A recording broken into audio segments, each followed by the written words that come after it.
Seorang Muhammad sallallahu alaihi wasallam, nabi yang diutus oleh Allah, lalu beliau memulai dakwahnya secara sirriyah. Tentu saja jika dakwah secara sirriyah, secara sembunyi-sembunyi, maka dakwah tersebut terbatas pengembangannya dan tidak semua mendengarkannya. Lalu Allah Subhanahu wa taala memilih beberapa hamba-hambanya untuk menjadi as-sabiqunal awwalun, orang-orang yang awal-awal masuk Islam. Tapi ini adalah proses penyeleksian dan pemilihan dari Allah Subhanahu wa taala, sebagaimana Allah telah memilih nabinya Muhammad sallallahu alaihi wasallam menjadi rasul yang terakhir, maka para sahabat-sahabat dan termasuk orang-orang yang awal-awal masuk Islam adalah manusia-manusia pilihan Allah Subhanahu wa taala. Siapa-siapa saja mereka-mereka yang awal-awal menerima dakwah ini, yang tentu saja konsekuensinya adalah mereka akan mendapatkan perlakuan-perlakuan yang tidak pantas dari kaumnya, dan itu telah dialami awal kali oleh Nabi kita sendiri Muhammad sallallahu alaihi wasallam, dan itu juga harus dialami oleh mereka-mereka yang siap berdakwah atau siap masuk Islam bersama dengan Nabi kita sallallahu alaihi wasallam di awal-awal Islam ini. Dari keislaman mereka-mereka itu, keislaman mereka-mereka yang awal-awal masuk Islam menjelaskan kepada kita berkah kebersamaan kita dengan orang-orang yang soleh, manfaat kedekatan kita dengan orang-orang yang baik, orang-orang yang soleh, karena kita akan mendapatkan manfaat dari hal itu. Dan itu juga tentu saja yang akan dialami oleh mereka-mereka yang dekat dengan Nabi kita SAW. Dakwah ini dakwah yang aneh ya, tanda kutip, dakwah yang baru, yang belum pernah didakwahkan oleh orang-orang yang lain sebelum Nabi kita SAW. Maksudnya dalam fatrah jahiliyah ini ya, antara dakwah Nabi Isa alaihissalam yang kurang lebih 600 tahunan antara Nabi Isa dan Nabi Muhammad SAW. Mereka-mereka tidak pernah mendengarkan dakwah yang semacam ini. Ini dakwah yang sangat aneh. Tentu saja tidak begitu mudah untuk menerima dakwah ini dari seorang yang tidak dikenal atau seorang yang mungkin kita tidak terlalu dekat dengannya. Maka orang yang paling mungkin kita dakwahi, yang paling mungkin kita dekati, memang orang yang sudah dekat dengan kita. Lihatlah keberuntungan yang didapatkan oleh orang-orang yang memang selama ini sudah dekat dengan Nabi kita sallallahu alaihi wasallam. Yang pertama tentu saja adalah Khadijah itu sendiri ya. Beliau serumah dengan Rasulullah ya. Beliau bahkan sekamar ya, orang yang paling dekat dengan Nabi kita sallallahu alaihi wasallam. Dan bagi seseorang, pasangannya, istri atau suaminya adalah seorang yang paling awal dia sampaikan masalah-masalahnya. Kalau ada hal-hal yang menjadi persoalannya, curhatan pertamanya adalah kepada pasangannya, suami atau istrinya. Dan itu juga yang dilakukan oleh Nabi kita sallallahu alaihi wasallam. Dan ini keberuntungan Khadijah memiliki seorang suami seperti Nabi kita sallallahu alaihi wasallam. Maka Khadijah menjadi manusia yang pertama, wanita yang pertama mendapatkan keberuntungan ini. Beliau telah beruntung memiliki seorang suami yang soleh seperti Nabi kita sallallahu alaihi wasallam, dan akhirnya menjadi seorang nabi ya. Jadi waktu beliau memilih Muhammad sebagai suaminya, tidak pernah terbayangkan Muhammad ini kelak akan menjadi seorang nabi dan rasul, tapi sudah memiliki memang karakter-karakter yang sangat mulia, sifat-sifat dan akhlak dan kelebihan-kelebihan yang tidak dimiliki oleh kebanyakan manusia waktu itu. Maka beliau memilih untuk menjadi pasangannya, dan ternyata keberuntungan beliau jauh lebih besar dari itu, karena kelak Muhammad sallallahu alaihi wasallam menjadi seorang nabi dan rasul pilihan Allah Subhanahu wa taala. Dan ini keutamaan ya ketika kita dekat dengan orang-orang yang mulia. Kemudian Abu Bakar radhiyallahu anhu. Kenapa bisa Abu Bakar radhiyallahu anhu menjadi laki-laki yang pertama dan orang tua yang pertama yang menerima dakwah Nabi kita sallallahu alaihi wasallam? Karena beliau ini sejak dahulu adalah teman dekat dengan Nabi kita SAW, teman yang paling karib ya, teman yang paling dekat, teman sepermainan Nabi kita SAW sejak kecil, dan tidak pernah terputus pertemanannya hingga usia dewasa ya, hingga usia 40 tahunan.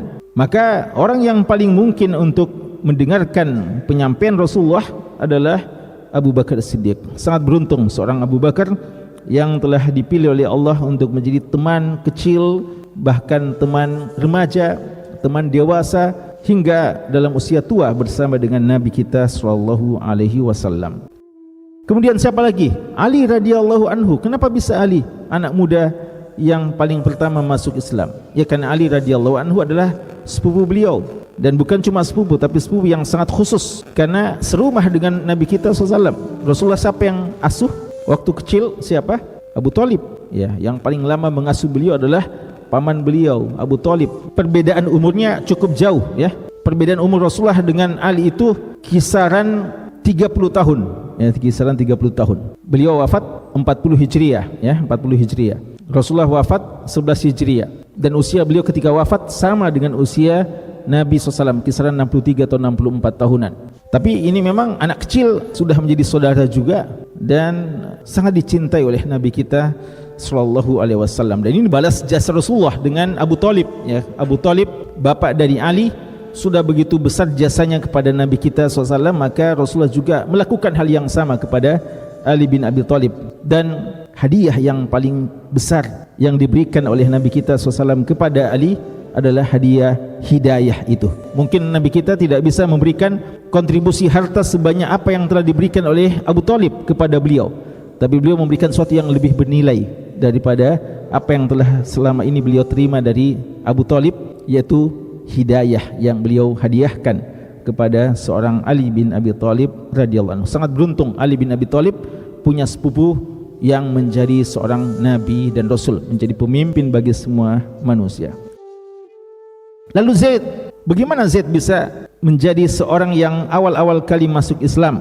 Karena beliau adalah anak yang diangkat, ya, mau diadopsi oleh Nabi kita sallallahu alaihi wasallam, namun Allah Subhanahu wa taala menegur Rasulullah, ud'uhum li abaihim, ya, panggil mereka dengan nama bapak-bapak mereka. Jangan bilang Zaid bin Muhammad, tapi panggil dengan Zaid bin Haritha.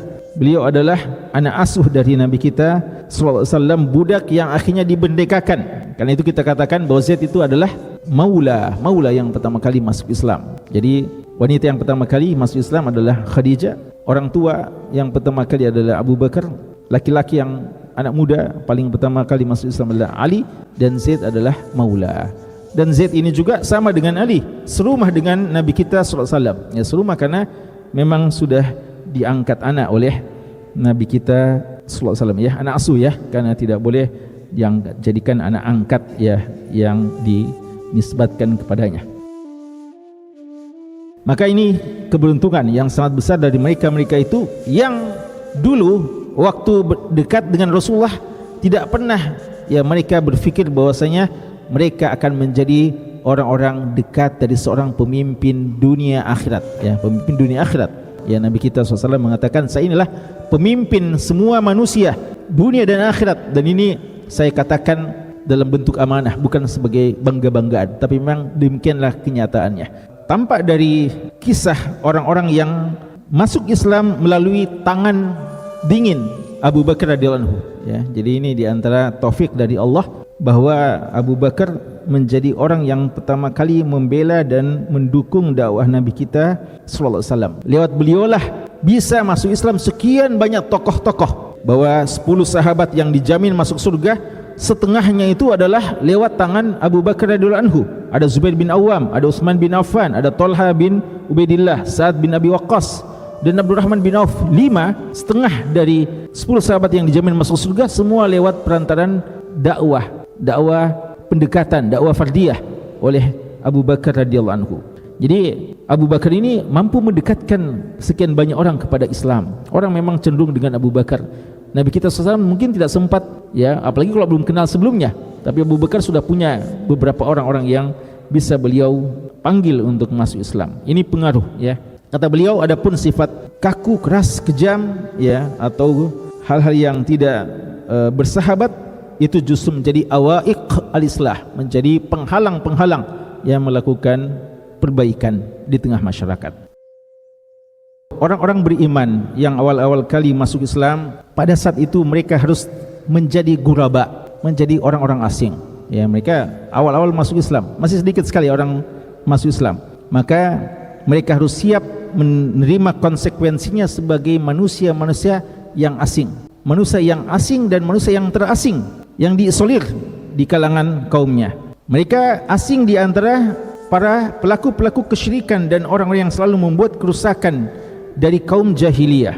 Tapi kata beliau, keterasingan mereka bukan karena kelemahan, kehinaan dan ridha terhadap hal-hal yang rendah, tapi mereka adalah orang-orang yang telah tertarbiyah dalam Islam dengan tarbiyah untuk kemuliaan dan untuk menjadi orang-orang yang tinggi dibandingkan orang-orang kafir. Orang-orang yang awal-awal kali masuk Islam itu senantiasa yatasabaqun, berlomba-lomba dalam bermusyarakah, dalam ikut serta, berpartisipasi dalam mengangkat bendera Islam.